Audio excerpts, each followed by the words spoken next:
Hey guys, it's Cece, and today I am here to talk about the books that I acquired in November. I have a lot of books to talk about, as usual, that's why I do monthly book hauls. Just something that's happened since I've moved to Washington that I have been doing way more secondhand book shopping. There are just so many more options here than there were in Utah. So I always end up with a ridiculous stack by the end of the month because I go to Value Village, Half Price Books, the Goodwill, and I just get a ton of really great titles. So I have a few books that were sent to me by patrons, one by a subscription box, and I have a big stack of books that I purchased.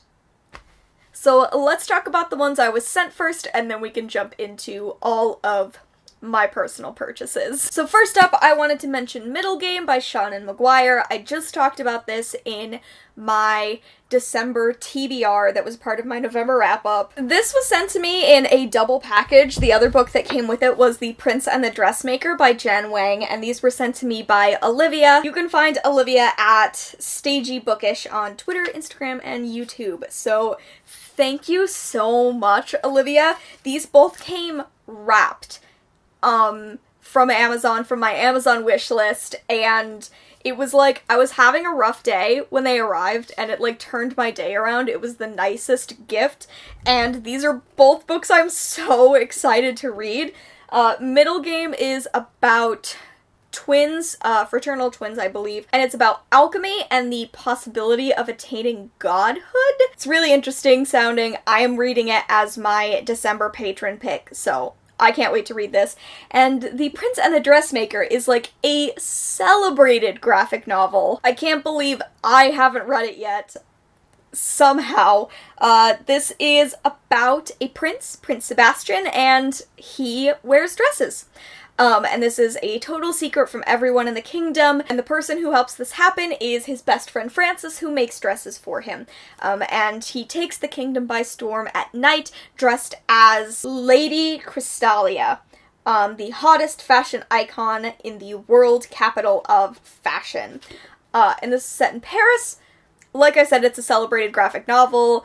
Everyone loves this graphic novel, so I can't wait to read it. Seriously, thank you so much, Olivia. This was the nicest package to receive. Thank you. I also have a couple of books that were sent to me by publishers. So we have Reverie by Ryan Sala. It's here! It's a hardcover. I have had an arc of this book for a while and didn't quite get the chance to read it yet. Hopefully I will be reading it very soon. This was released at the beginning of December. And actually, if you look behind me, there's another one right there. They sent me 2 hardcovers, so I will probably be giving away one of these copies. Reverie is about dimensions altering. It is about this kid named Kane, and he, has stumbled into an alternate reality, I think. Yeah, he stumbled into a world where his life is completely different, and things keep changing, and there are 3 people who claim that they are Kane's best friends, and they're the only people who can help Kane stop, reality altering permanently. So, this sounds really interesting. It's also gay, so heads up, it's very, very gay. And I can't wait to read this. And Sourcebooks also sent me a book I had never heard of before. It is a 2020 release called Conventionally Yours by Annabeth Albert. This is being released in June of 2020, and it is the best enemies to lovers epic fandom road trip gay romance you'll read all year, according to the very rainbowy cover. So this is apparently a book about 2 guys who are famous fandom enemies. They always clash heads, and then they end up on a road trip to the biggest convention of their lives together, and they fall in love, presumably. I was just excited to open up a package from a publisher and find a rainbow inside.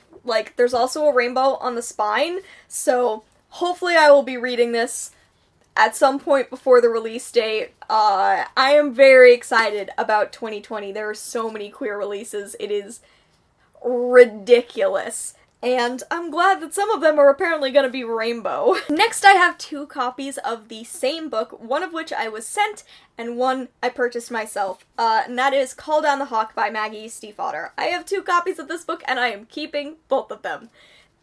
I own 2 copies of this book now, and that's how it is. So this blue cover is the Owlcrate exclusive edition. Owlcrate sent me the Call Down the Hawk exclusive box. It was amazing. I did an unboxing on my channel. It was amazing. And I'm in love with this blue cover. Oh my god. And then I pre-ordered this edition of Call Down the Hawk. I got it from Fountain Bookstore, and it came with a signed print from Maggie. That is a character, Jordan Hennessy, from the book, and that is why I pre-ordered it from Fountain Bookstore. Although this edition of Call Down the Hawk is signed as well. So yeah, they're both signed. And this edition has an art print on the inside of the dust jacket. So it looks like that. Oh, and the books themselves are different colors under the cover. So this one is a blue on blue edition, and the other one, I'll show you. The other one is a red on black edition. I have already read Call Down the Hawk. I read it in July. I meant to read it again in November. It didn't happen. I will be rereading it soon so I can give you an in-depth vlog of all of my thoughts as they happen.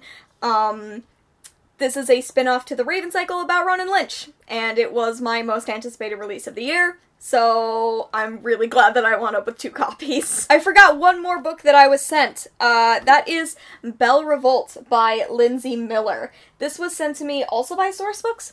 Also by Sourcebooks. Belle Revolt is a standalone fantasy about 2 women, a princess and a peasant, who switch lives, which sounds fabulous. I also know that this has Ace Rep, and I'm sure it's even more queer beyond that as well. I just know that one of the main characters is on the asexual spectrum, I'm pretty sure.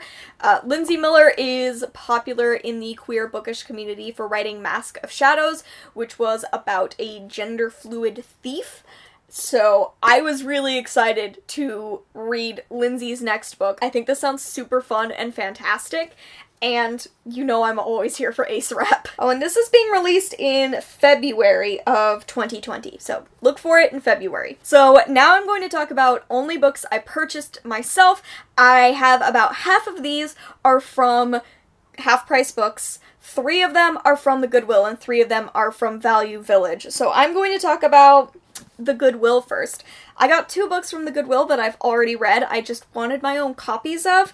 The first of those is A Wrinkle in Time by Madeline L'Engle. You probably are like, Cece, don't you own a copy of this? I do. I own this copy. I stole it from my mom.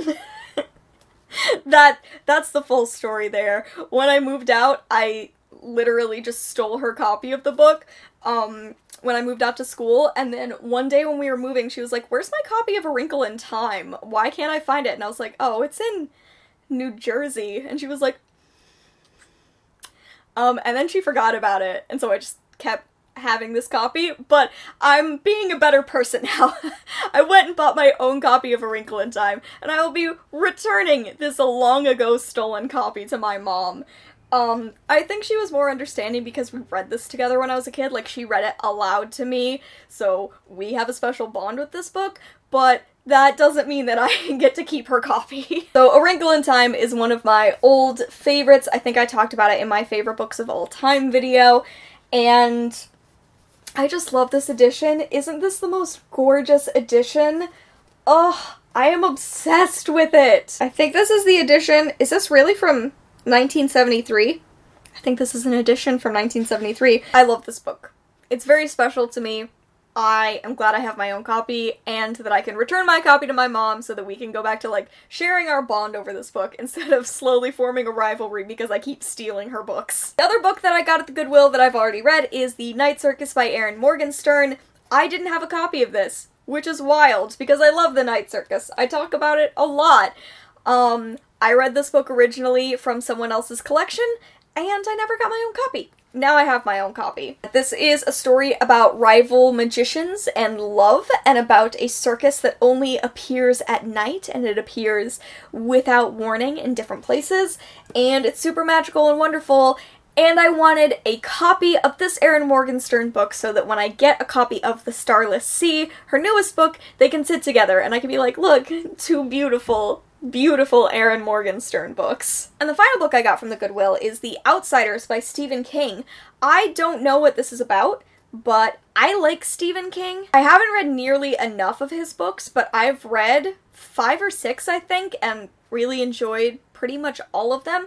So I found this one at the Goodwill, and what I tend to do if I know a book by the title but I don't know that much about it is I'll scan it into Goodreads and just see how my friends have rated it. I'm friends with a ton of people on Goodreads, so I just kind of scroll through those average ratings, and this was highly rated and reviewed. A lot of people really, really liked this Stephen King book, and that was enough for me. I bought it. I don't know anymore. I also have 3 books from Value Village. I purchased all 3 of them because I know them. That's it. I know the author, I know the cover, and that's kind of all I know about them. So I got Fingersmith by Sarah Waters. It's weird that I haven't read any Sarah Waters before. Sarah Waters writes queer historical fiction, and I have never picked up one of her books. I have seen an adaptation of Tipping the Velvet. I saw a stage adaptation of it when I was living in London and loved that, but I have always been firmly, I don't like historical fiction, and now that I'm pushing myself more and discovering that I like more historical fiction, I saw this at Value Village and I was like, let's give Sarah Waters a chance. Maybe I will like her books. So I got Fingersmith. I don't know anything else about it. I also got Love Medicine by Louise Erdrich. I wanted this book because I've never read anything by Louise Erdrich. And she is a incredibly popular native author, like, I would argue one of the most popular. This is a multi-generational story. That's the other thing that caught my eye on the back. I know that this is an author that one of my uncles has tried to get me to read in the past. He was very big on every year he would give me books by native authors, and I didn't read Louise Erdrich, and I should have. I should have taken his advice and read her earlier, so I'm going to read Love Medicine at some point and hopefully discover a new author I love, and I can really dig into the rest of the books she's written. I thought this sounded really interesting, so I grabbed it. The other one I grabbed was an ARC, The Confusion of Laurel Graham by Adrienne Kisner. Was this released this year? It was. This is a June 2019 release, so it shouldn't have been at Value Village, but it's fine.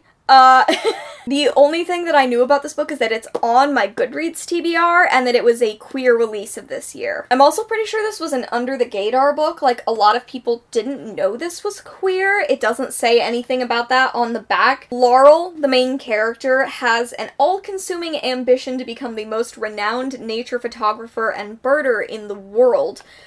Which is apparently something that her grandmother did before her, and when her grandmother ends up in a coma, she even more wants to set off on this mission and to discover this bird that they both heard that they've never heard before, so it's like new discovery. I don't know. It sounds like a weird ride, but you know I'm here for queer YA, so I grabbed it. And the last stack here is half-priced books. I have 5 books that I picked up from half-price books, and most of them I don't know a ton about. This is where I'm at. I'm just buying anything, apparently. So it wouldn't be my channel in 2019 if I didn't talk about a Book of the Month book. I picked up The Chalk Man by C.J. Tudor. This was a December 2017 release, says it on the back. There's a 2017 pick for Book of the Month, and I have just heard about this book. I remembered the name. I know a bunch of people read this in 2017. Ooh, okay, so this starts in 1986, and then it also picks up in 2016, and it is about a group of friends. The main character is a guy named Eddie, and him and his friends would always leave secret notes for each other. They were these stick figures that they would draw in chalk, and one day they found the dismembered body of a teenage girl, and their lives changed. And then it picks up in 2016 when he receives a mysterious note with the same figure that he saw before they found this body, and all of the other friends received it too, and they brush it off until one of them is killed. So I thought that sounded super interesting, and I love a Book of the Month hardcover edition, so I picked it up. I also picked up Sing Unburied Saying by Jesmyn Ward. Jesmyn Ward is another one of those really celebrated authors today in fiction that I've never read before. What else has Jesmyn written? There's Men We Reaped, which was a book I was considering reading in Nonfiction November, but I didn't have the chance to read it. There are a few other ones as well that I was really interested in reading. So Sing Unburied Saying I just grabbed because I know Jesmyn Ward as an author, and when I was researching a few other TBRs throughout the year, her name just kept popping up. So this one is about it says part ghost story, part road novel. It's about a family driving from their Gulf Coast town, the Mississippi State Penitentiary. I'm interested. I'm really excited to explore Jesmyn Ward in the new year. Definitely want to read this one in 2020. I also was so excited to find this at Half Price Books, Birdie by Tracey Lindberg. I have really, really wanted to read this. I was researching. This was one of the patron options for November for Indigathon. I wound up reading Not Your Princess as my patron chosen book for that month, so I didn't get the chance to read Birdie, but then when I was out shopping in November, I found this copy of Birdie, and I was like, well, I'm definitely gonna read it at some point, so I grabbed this copy. It has the most gorgeous, like, pink spine. I'm very into it. This book is about a Cree woman named Birdie who is going on this journey. She's left home and she's on a mission to discover more about herself. And it says that this is like a darkly comedic book. It says it's about the experience of recovering from tragedy. This is another one of those books that when I was doing my research for Indigathon, it kept popping up. And I've heard about Birdie. It's actually been on my Goodreads TBR for a while. I think ever since I saw it on Lala's channel. She read this a while ago and mentioned it, and I was really interested in reading it. So I'm excited to have this in my collection because I think I'm going to love it. And this book is fucking beautiful. I'm like obsessed with the way it looks. Second to last, I have an Agatha Christie book, A Murder is Announced. I am collecting these editions of Agatha Christie's books and reading them very, very slowly. All of the editions I have so far have been blue and pink, so I wanted to go for a totally different color. I grabbed a yellow book. That was my full decision-making process. The Half Price Books near my house has a ton of these editions, so every time I go, I grab one more of these, and I wanted a yellow book. It's a very shallow reason for picking this, but I wanted a yellow book. This is a Miss Marple mystery, which I have never read a Miss Marple mystery before. I've read a bunch of Poirot novels, and I've read a few of her books that aren't related to a specific detective, but I've never read anything to do with Miss Marple, so I'm excited to read this, and I'm excited to have a yellow Agatha Christie book added to my collection. And the final book I want to talk about in this haul is The Wanderers by Meg Howry. Can we talk about this book? With the night sky, it's gorgeous. This just sounded like a deeply personal book about the potential for space exploration. I heard about this the year it was released, and I was really excited about the possibility of reading it, and then I didn't get the chance to that year. So I was really excited when I found this copy at Half Price Books because I am fascinated by space and space exploration, but also by, I read books for people, I read books for characters, and this is a more character-driven book, not set in space. It's sort of in that time before space travel. So this is about the astronauts who have been chosen to possibly go on a mission to Mars, and they will be the first people to be on Mars. So first, they have to agree to a 17-month simulation where they simulate living on Mars. And it is about these people proving their worthiness to this expedition. It is about how they get caught up more and more in the simulation and are trapped between whether it's real, whether it's not real. And it's about the people that they left behind to go on this 17-month simulation. Their families, their friends, and the isolation that those people are starting to feel. It just sounds like a really fascinating book, and I know a lot of people complained that this novel was slow, the year it came out, whenever I see a lot of people in reviews being like, this book was slow, not a lot happened in this book, I'm immediately interested. That's what draws me to a book. I'm like, nothing happens. Ooh, tell me more. So I'm really interested. I really, really hope I love this one. I am, like I said, obsessed with this cover. I think it's gorgeous. And I hope I really love it. I love a good sci-fi book. Just very light sci-fi. I'm glad I found this. That's all. That is it. Those are the books that I acquired in the month of November. Please let me know if you have read any of these books and what you thought about them, especially if I haven't read those books yet. I would love to hear your thoughts about which ones I should read first, which ones I should maybe put off, which ones I shouldn't have bought. Maybe don't tell me I shouldn't have bought them. Tell me anyway. I'm curious. Plus, let me know some 2020 releases you're hyped for. I can't believe that I'm getting 2020 releases sent to me. I can't believe that 2020 is in not that much time. I just sent out a bunch of emails about 2020 releases that I want to read. I was sending stuff out to publishers, so I'm sure my December and January hauls are going to be like fit to burst in with 2020 releases, but I would love to hear more about what you're anticipating as well. Other than that, thank you all so much for watching. I hope you enjoyed, and I will see you in another video very soon. Bye!